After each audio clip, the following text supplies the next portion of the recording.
안녕하세요. 김성학 변호사입니다. 저는 대한변호사협회 공식인증, 제주 형사전문변호사이자 제주지방법원 재판부별 국선변호사, 제주지방법원 논스톱 국선변호사를 역임하면서 수많은 형사사건의 변론을 성공적으로 수행해왔으며 현재 다수의 형사사건을 수임하여 변론하고 있습니다.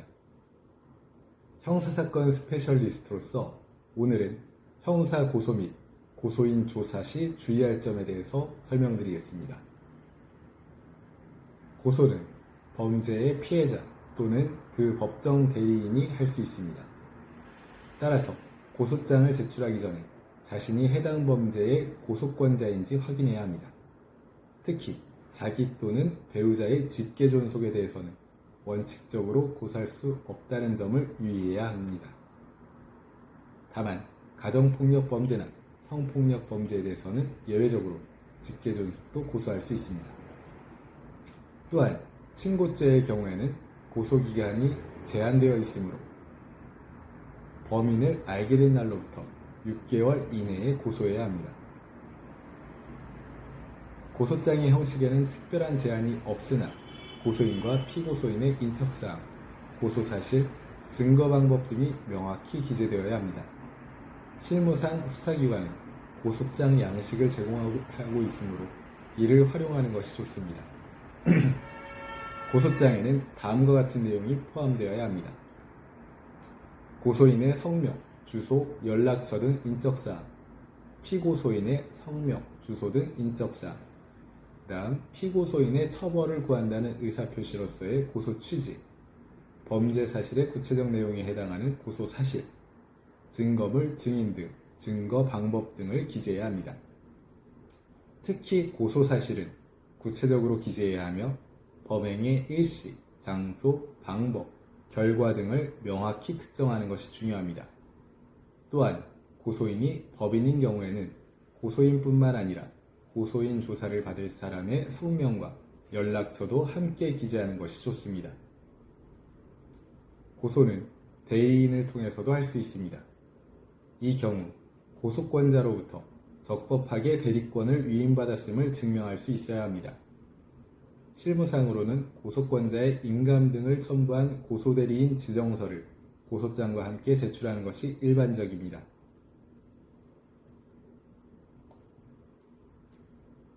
고소를 함에 있어서는 일정한 조건을 붙이는 것이 원칙적으로 허용되지 않습니다.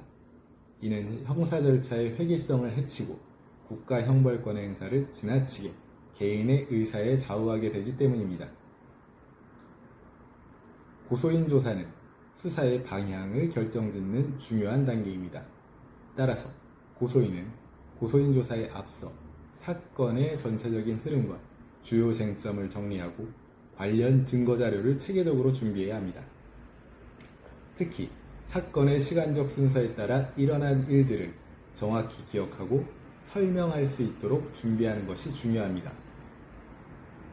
또한 고소장에 기재된 내용과 일관된 진술을 하는 것이 매우 중요하므로 고소장 내용을 다시 한번 검토하고 숙지해야 합니다. 진술 내용이 고소장과 불일치할 경우 신빙성에 의문이 제기될 수 있습니다.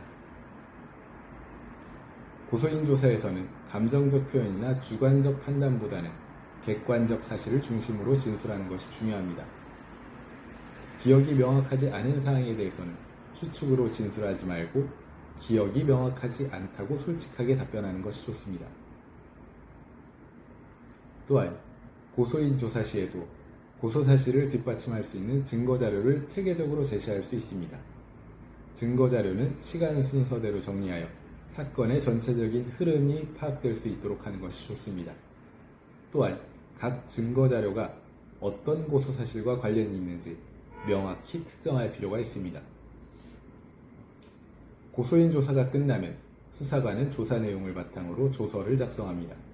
이때 고소인은 조서 내용을 꼼꼼히 확인하고 진술한 내용과 다르게 기재된 부분이 있는지 주의 깊게 살펴봐야 합니다.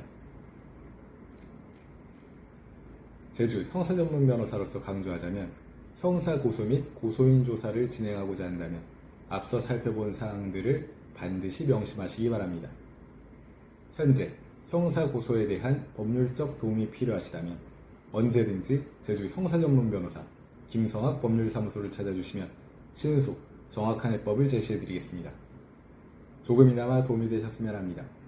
감히 최고라고 자부할 수는 없지만 여러분의 권리를 지키고 항상 최선의 결과로 만족을 드리는 제주 형사전문 김성학 변호사입니다. 감사합니다.